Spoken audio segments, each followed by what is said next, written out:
এই পদ্মা সেতু প্রজেক্টের সাথে রেল লাইনের প্রজেক্ট ছিল না, কারণ যারা অরিজিনাল প্ল্যান করেছেন তারা বলেছেন এটার প্রয়োজন নাই। আপনারা বুঝবেন যে গ্রামের সাথে বি গ্রামের একটা কানেকশন দরকার, একটা পথ দরকার। আপনি একটা ব্রিজ করে দিলেন, আপনি কি এখন আবার একটা এয়ারপোর্টও করে দিবেন? আপনি কি একটা ট্রেন লাইনও করে দিবেন? প্রয়োজন আছে? প্রয়োজন নাই। তাহলে যে কানেক্টিভিটির কথা বলা হচ্ছে, আমাদের তো অলরেডি রিভার কানেক্টিভিটি সেখানে আছে। আমাদের এই আরিচা, তারপরে আরও অন্য যে ঘাটগুলো আছে, এগুলো তো ফাংশনাল রিভার পয়েন্ট আছে। আমাদের একটা রাস্তা দরকার ছিল, রাস্তা করেছে।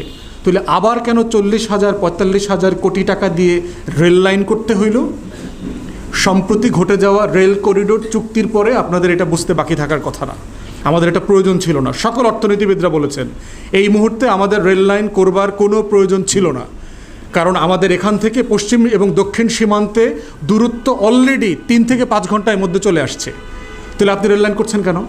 আমার টাকা নাই তো। আপনি এটা কখন করবেন? যখন আমার ট্রেজারিতে টাকা ভরপুর আর ভরপুর।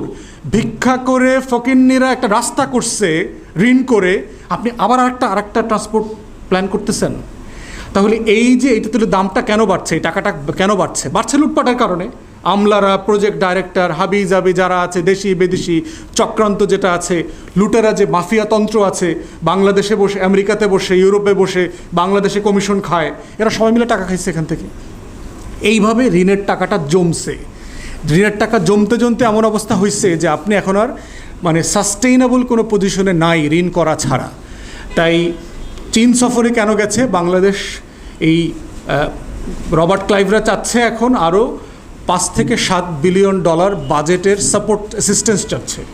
কেন? এই বাজেট খরচ করবার মতো যে ঘাটতি বাজেট তারা দিয়েছে, তাদের কাছে টাকা নাই। আরও $15 বিলিয়ন হলে ইনভেস্টমেন্ট চাচ্ছে।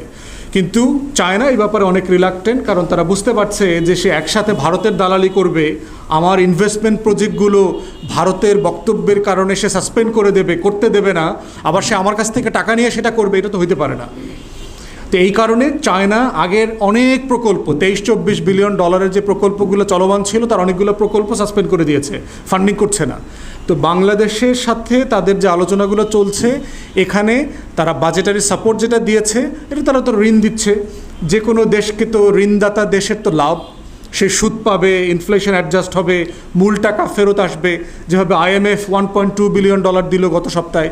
তো এইভাবে ঋণ দেওয়াতে একটা বড় ব্যবসা, এবং সারা দুনিয়াতে চায়নাকে এই জন্য লোন শার্ক বলে, যে হাঙ্গরের সাথে তুলনা করে, যে ঋণ দিয়ে হাঙ্গরের মতো করে সে দেশটাকে পরে খায়।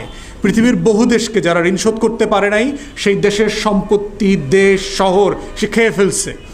বন্দর, রাস্তাঘাট সব নিয়ে গেছে 100 বছরের জন্য চায়নাতে। আফ্রিকাতে বহু দেশে চাইনিজ কোম্পানির সাথে রায়ট হয়েছে, সেই দেশে শত শত লোক মারা গেছে। চায়নাদেরকে পিটায় খুন খারাপি করে দেশ থেকে বের করতে হয়েছে। তো সারা দুনিয়াতে চায়নাকে লোন শার্ক বলে। হ্যাঁ, আপনি ডেভেলপমেন্টের জন্য টাকা নেবেন, কিন্তু সেটা ন্যায্যতার ভিত্তিতে নিতে হবে। বাংলাদেশের ক্রেডিট রেটিং যেহেতু খুব পুয়ার, পৃথিবীতে কেউই এখন কম সুদে বাংলাদেশকে আর ঋণ দেবে না, সবাই অনেক বেশি সুদে দেবে। পদ্মা সেতু করতেও অনেক বেশি সুদে টাকা নিতে হয়েছে। তো দিন শেষে কী হচ্ছে? জনগণের, রাষ্ট্রের, আমাদের 20 কোটি মানুষের ঋণের বোঝা বাড়ছে জনপ্রতি, এবং এটা আমাদেরকে সুদে আসলে আগামী 50, 60, 70 বছর ধরে পে অফ করতে হবে, যতদিন পর্যন্ত এই মহাজনী রাষ্ট্র ব্যবস্থা চালু থাকে। আপনারা জানেন যে শ্রীলঙ্কার তো কলাপস করে, দেউলিয়া করে সে আবার ফিরে আসছে, তার অর্থনীতি আবার ট্র্যাকে ফিরে আসছে। ইন্টারন্যাশনালি সে যে ব্যাংক্রাফ্ট হয়ে গিয়েছিল, সে এখন আবার বিভিন্ন সংস্থাকে তার ঋণের টাকা ফেরত দিয়েছে। বাংলাদেশকেও তার ঋণের টাকা সে ফেরত দিয়েছে। অতএব সে তার অবস্থা থেকে অনেক ফিরে আসে, তার ইকোনমিও ব্যাক করতেছে, ট্র্যাকে চলে আসছে। কিন্তু আমাদের যেটা হচ্ছে, যে প্রথমত হচ্ছে তথ্য সন্ত্রাস চলতেছে বাংলাদেশে। কোনো গণমাধ্যম আপনাকে সত্য খবরটা দিচ্ছে না। গত কদিন আগে দেখলাম বাংলাদেশ সরকার যে দাবি করে তার কি পরিমাণ রপ্তানি আয় আছে, এইটা যে মিথ্যা সেটা প্রমাণিত হয়েছে। EPB বলে একটা প্রতিষ্ঠান আছে বাংলাদেশের, এক্সপোর্ট প্রমোশন ব্যুরো, তারা বলেছে যে আমাদের প্রায় 47-48 বিলিয়ন রপ্তানি হয়েছে।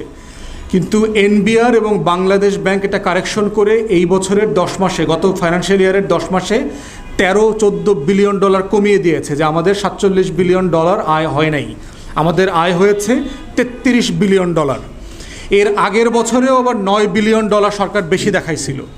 তাহলে এই যে মিথ্যা তথ্যের কথা আমরা বারবার বলছি, সরকারের প্রতিষ্ঠান মিথ্যা তথ্য দিয়ে বলছে যে আমার মাথাপিছু আয় $3000, মিথ্যা তথ্য দিয়ে বলছে যে আমি 33তম ধনী দেশ, মিথ্যা তথ্য দিয়ে বলছে আমার জিডিপি 6-7% গ্রোথ হচ্ছে। এই তথ্যগুলোর যে ভিত্তি যার উপরে বলা হচ্ছে এগুলো সব মিথ্যা। এখন মিথ্যা হইলে 2026 সালে মধ্যম আয়ের দেশের যে নাটক মঞ্চস্থ করার প্ল্যান করা হচ্ছে সেটা কিভাবে হবে? আপনি তো আপাতমস্তক একটা গরিব দেশ। তো ইনফ্লেশন শুধু দ্বিগুণ না, বাংলাদেশে কোনো ইনফ্লেশন কয়েকশো শতাংশ পারিয়ে গেছে, যেটা শুধু 10% না। শুধু সবজির দেখলাম 4 থেকে 5টা সবজির যে মূল্য পার্থক্য দেখলাম গত মাসের সাথে এই মাসে, 210 টাকার সবজি কিনতে এখন 500 টাকা লাগে। তাহলে আপনার কত শতাংশ বাড়লো আপনার ইনফ্লেশন।